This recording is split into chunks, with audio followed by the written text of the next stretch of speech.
আসসালামু আলাইকুম ওয়া রাহমাতুল্লাহ। প্রিয় দর্শক, পদত্যাগ করে ভারতে পালিয়ে যাওয়া হাসিনার ফ্লাইট যেভাবে রাডারের বাইরে রাখা হয়েছিল, বেরিয়ে আসলো যে সকল তথ্য, চলুন দেখি বিস্তারিত। ছাত্র জনতার প্রবল গণ আন্দোলনের মুখে প্রধানমন্ত্রীর পদ থেকে পদত্যাগের পর ভারতের উদ্দেশ্যে একটি সামরিক কার্গো বিমানে করে উড়াল দেন স্বৈরাচার শেখ হাসিনা। সঙ্গে ছিলেন ছোট বোন শেখ রেহানা। গত সোমবার সন্ধ্যায় তাদের নিয়ে ভারতের গাজিয়াবাদের হিন্দন এয়ারবাসে অবতরণ করে ফ্লাইটটি। তবে হাসিনাকে বহনকারী বিমান বাহিনীর উড়োজাহাজটি গত 5 আগস্ট ঢাকা ছাড়ার সময় একটি প্রশিক্ষণ ফ্লাইট হিসেবে উড্ডয়ন করে এবং এর ফ্লাইট পথ ও অবস্থান অন্যদের না জানতে ট্রান্সপন্ডার বন্ধ করে দেওয়া হয়। একটি উড়োজাহাজের অবস্থান, নাম, উচ্চতা, গতি এবং স্বয়ংক্রিয় জিও লোকেটার সিস্টেম জানতে পারে ট্রান্সপন্ডার। হাসিনাকে বহনকারী উড়োজাহাজটি পশ্চিমবঙ্গে ভারতীয় আকাশসীমার কাছাকাছি পৌঁছানোর আগেই এই ট্রান্সপন্ডারটি চালু করা হয়নি বলে বেশ কয়েকটি সূত্র দেশের প্রথম সারির একটি ইংরেজি দৈনিককে বিষয়টি নিশ্চিত করেছেন। পত্রিকাটি এয়ার ট্রাফিক কন্ট্রোল থেকে ফ্লাইট AJX 1431 এর প্রোগ্রেস ট্রিপের একটি অনুলিপি পেয়েছে। একটি ফ্লাইটের প্রোগ্রেস ট্রিপ হলো এমন একটি ছোট কার্ড যার মাধ্যমে এটিসি আকাশে উড়তে থাকা নির্দিষ্ট উড়োজাহাজ ট্র্যাক করতে পারে, যাতে অন্য কোনো উড়োজাহাজের সঙ্গে সেটির সংঘর্ষ না হয়। এতে লকহিড C-130 হারকিউলিস উড়োজাহাজের ককপিট ও ঢাকার এটিসির মধ্যে রেডিও সংযোগের একটি রেকর্ডিংও রয়েছে।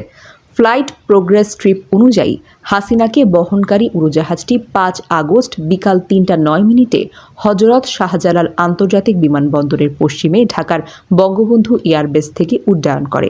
এর মাত্র 30 মিনিট আগে লাখো বিক্ষুব্ধ ছাত্র জনতা হাসিনার তৎকালীন সরকারি বাসভবন গণভবনে ঢুকে পড়ে।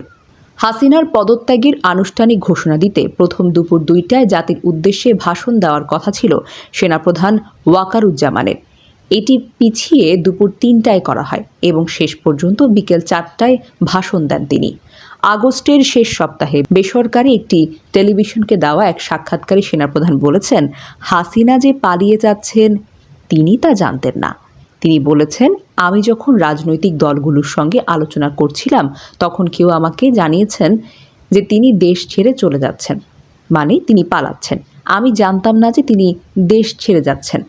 আমি মনে করি তিনি যদি থেকে যেতেন তাহলে সেটা তার জীবনের জন্য ঝুঁকিপূর্ণ হতো। অবশ্যই কেউ চায় না যে বিচার বহির্ভূত হত্যাকাণ্ড হোক।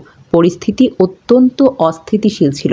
হাসিনাকে বহনকারী উড়োজাহাজটি ঢাকা কলকাতা রুটের ওয়ে পয়েন্ট BAMA-কে পৌঁছানোর পর ট্রান্সপন্ডার ও স্বয়ংক্রিয় জিও লোকেটার সিস্টেম চালু করে। এরপর থেকে এটি রাডারে দেখা যায়। ঢাকা বিমানবন্দর রাডার স্ক্রিন গ্র্যাপ অনুসারে এটি প্রথমে কলকাতার দিকে যাত্রা করে, পরবর্তীতে সেটি ভারতের রাজধানী থেকে 30 কিলোমিটার দূরে গাজিয়াবাদের হিন্দন বিমান ঘাঁটির দিকে যায়। এভিয়েশন বিশেষজ্ঞরা বলেছেন, সম্ভবত উড়োজাহাজটি সরাসরি দিল্লি না গিয়ে প্রথমে কলকাতার দিকে যাত্রা করার কারণ হচ্ছে এটি বাংলাদেশের আকাশসীমায় যতটা সম্ভব কম সময় থাকতে চেয়েছিল। ঢাকা থেকে দিল্লি যেতে উড়োজাহাজগুলো রাজশাহীর উপর দিয়ে উড়ে যায় এবং এই রুটে ঢাকা থেকে কলকাতা রুটের চেয়ে বাংলাদেশের আকাশসীমায় কয়েক মিনিট বেশি থাকতে হয়। ভারতের পররাষ্ট্রমন্ত্রী S জয়শঙ্কর 6 আগস্ট দেশটির রাজ্যসভায় বলেন, হাসিনা সংক্ষিপ্ত নোটিশে ভারতে আসার অনুমতি চেয়েছিলেন। ফ্লাইট প্রোগ্রেস ট্রিপ অনুসারে উড়োজাহাজটি ভারতীয় আকাশসীমায় প্রবেশ করছে এটি দেশটির কর্তৃপক্ষকে অবহিত করা হয়েছিল। হাসিনাকে বহনকারী ফ্লাইটটিকে স্কোয়াড কোড 4131 দেওয়া হয়েছিল। এটিসি তার আকাশসীমায় উড়তে থাকা প্রতিটি উড়োজাহাজকে 4 সংখ্যার একটি কোড দিয়ে চিহ্নিত করে।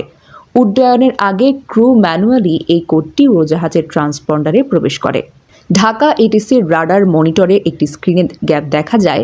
ফ্লাইট AJX 1431 ভারতীয় আকাশসীমায় প্রবেশের কিছুক্ষণ আগে তার ট্রান্সপন্ডার চালু করে।